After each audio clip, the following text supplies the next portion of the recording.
right. The Clementine photos. We've got to get to them. They were somehow leaked to you. I'm sure you don't want to say how, and I'm sure... Well, they were leaked over the Internet by a colleague of mine who was a member of the Mars mission, who, until a few days ago, was on good speaking terms with me.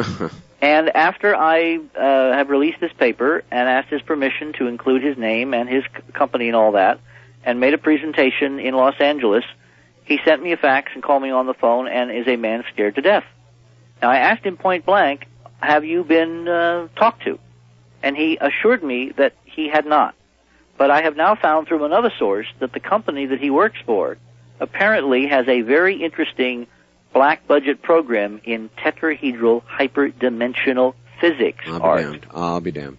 And it's not the only weirdness.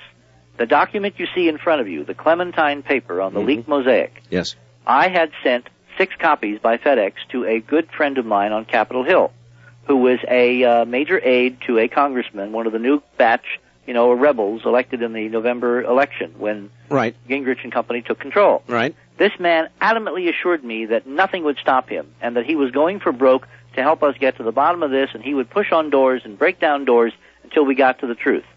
I put him on the trail of tracing the origin of the mosaic we've analyzed in this document.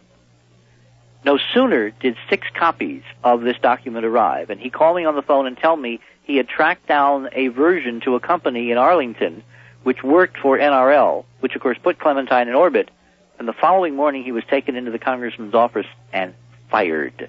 Oh, my. Summarily. Oh, my. And he called me shell-shocked, and he said, Dick, I don't know how to tell you this, but I don't have a job.